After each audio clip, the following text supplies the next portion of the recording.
좋은 상권이라는 거는 먼저 교통적으로 접근성이 좋아야 되고요. 익선동은 종로 3가역이라는 데에 바로 초인접에 있다는 장점이 있어서 교통적인 요소가 강했고요. 그 다음에 문화라는 소하드웨어적인 문화라는 좀 갖추고 있어야 되는데 갖추고 있는 상황이고,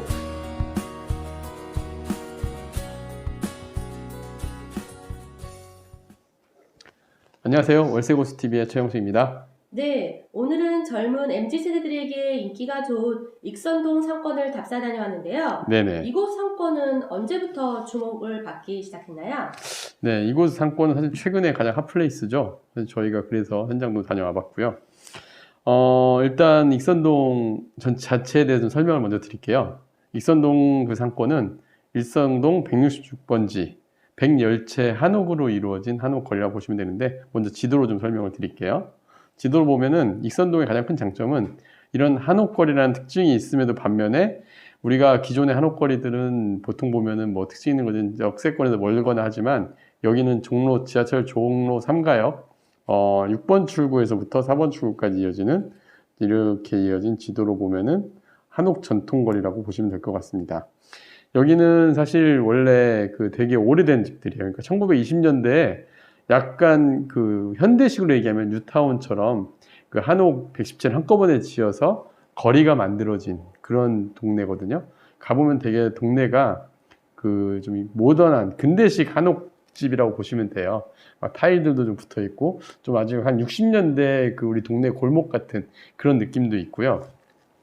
그래서 이렇게 만들어진 곳인데, 원래 노후화가 심하다 보니까 2004년도에는 재개발 구역으로 지정이 돼서 한 10년간 재개발 진행을 하다가 또 주민들 간의 갈등, 이런 부분들이 있어 재개발이 무산이 되고, 2018년도에는 한옥 보존거리로 지정이 되면서, 여기가 약간 이제 우리가 보면은 특별하게 상권에는 우리가 상권에 영향을 주는 것들을 많이 생각을 해보지만, 이제 그 문화라는 게 입혀져야 되는데, 이 전통 문화라는 특징이 있으면서 거기에 카페가 하나 들어오기 시작하고 또 게스트하우스들이 들어오기 시작하면서, 원래 되게 슬럼화됐던 낙원동 그 오래된 상가 지역의 옆에 되게 슬럼화된 지역이었어요. 근데 교통 여건이 좋아지고 또 사람들의 문화에 대한 관심이 높아지고 하면서, 이제 어느 정도 상가로서 그리고 독특한 이색 거리로서 자리 잡혀졌고, 실질적으로 확 뜨기 시작한 건 한 2018년도부터 해서 한옥 문화거리 지정이 보존지구로 지정이 되면서부터 이제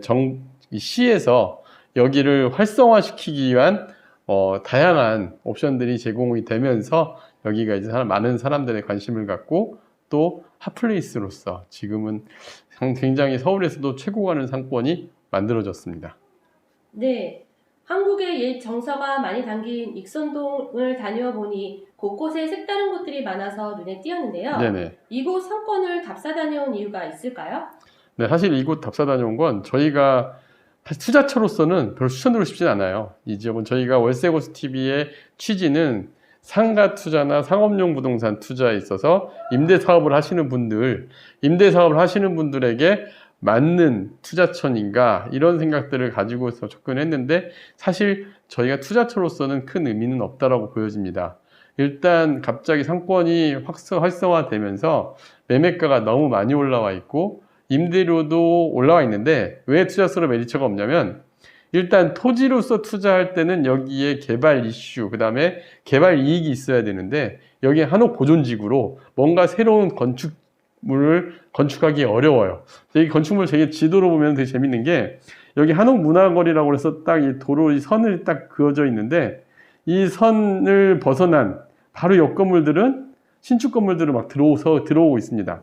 그런데 이 안쪽은 아예 거래가 되더라도 그냥 한옥을 그대로 지켜야 되고, 뭔가 용적률 증가나 이런 게 없기 때문에 투자처로서 메리트는 떨어집니다. 그리고 임대료도 급격하게 올라왔기 때문에 지금 현재 임대료 시세나 이런 걸로 보면 수익률이 한 3%도 안 나오는 그런 시장이에요. 그러다 보니까 매매가가 너무 많이 올랐다 보니까. 그래서 투자처보다는 제가 이쪽에 다녀온 이유는 상권이 어떻게 만들어지는지, 이 문화와 그 다음에 정부의 그 규제나 이런 내용들이 어떻게 그 상권에 영향을 미치는지를 좀 보려고 다녀왔고요. 그 상권을 보면서, 우리가 지금 신도시의 상권들이 만들어지는 거, 그 다음에 또 제가 지금 현재 마곡이나 이번에 위례 트램지구도 갔다 왔지만 향후에 이런 곳들이 어떤 형식으로 발전이 될 수 있을 것인가를 비교해 볼 수 있는 좋은 사례라서 한번 다녀와 봤습니다. 네, 북촌, 서촌, 삼청도 상권도 관광 상권으로 유명했다가 네네. 지금은 익선도 상권이 뜨고 있는데요. 네네. 하지만 코로나 영향이 이곳 역시도 피해가기는 힘들었을 텐데요. 네. 현재 상권의 상황이 궁금한데요. 네, 일단 저희가 최근에 코로나19 사태로 기존에 굉장히 핫플레이스였던 곳들이 많이 힘들어요. 대표적인 게 이태원 경리단길, 그다음에 명동 상권, 그다음에 또 우리가 한옥거리면 삼청동, 이런 데들이 되게 힘들어졌죠. 익선동도 마찬가지입니다.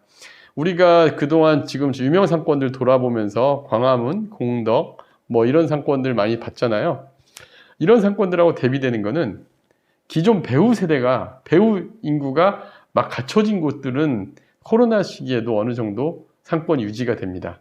특히 그 아파트 대단지 앞에 단지 상가들, 그 다음에 뭐 업무지구 안에 오피스 밀집 지역들, 이런 데들은 점심 상권이 기본적으로 받쳐주기 때문에 상권이 활성화가 되는데, 아까 얘기한 관광 상권들은 일단 외국인들이 들어오지 못하고, 그 다음에 또 일반인들도 방문 자체의 객수가 많이 줄어들었죠.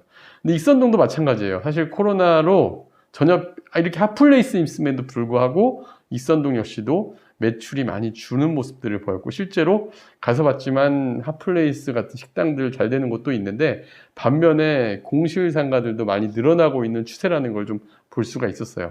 물론 코로나가 풀리면 가장 좋아지겠지만, 근데 지금 현재는 제가 가서 느낀 거는 임차인과 임대인의 갭이 좀 많이 벌어져 있는 그러한 시장 상황이 아닌가라는 생각이 들었습니다. 네, 상권이 오랫동안 꾸준히 활성화되기는 참 어려운 부분이 많은데요. 네네. 그렇다면 좋은 상권이 갖춰야 할 요건은 무엇인지 사례를 통해서 얘기 좀 해주세요. 네, 일단 제가 그 좋은 상권의 요건에 대해서 보고할 때 익선동은 사실 굉장히 재밌는 케이스예요. 왜냐하면은 좋은 상권에 갖춰질 요소 중에 제일 중요한 거 바로 소프트웨어 부분인데, 소프트웨어와 하드웨어가 있습니다. 하드웨어는 이 익선동은 하드웨어 소프트 다 둘 다 갖춰진 곳이에요. 사람들이 좋아할 요소인 하드웨어는 한옥이라는 어디도 갖지 못하는 그 문화적인 하드웨어를 갖추고 있었고요. 그 다음에 또 저렴한 임대료가 장점이었습니다. 여기가 원래 익선동이 한옥 카페라든가 이러한 상권을 형성되기 전에는 주거로 되게 낙후된 지역이다 보니까 월세가 뭐 한 10평짜리에 뭐 20만 원, 30만 원 이 정도 임대료 주거로 쓰던 곳인데, 초반에 들어가신 분들은 100만 원 이하의 임대료로 상가를 되게 잘 들어갔었어요. 근데 이제 이게 갖춰지다 보니까 이제 여기에 문화가 있고 갖춰지다 보니 임대료가 급격히 상승을 했죠.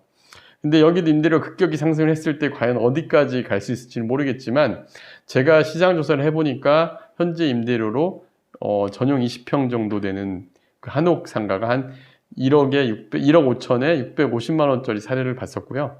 지금 현재 비어 있죠. 이렇게 계속 손바뀜이 계속 있고 권리금도 많이 붙더라고요.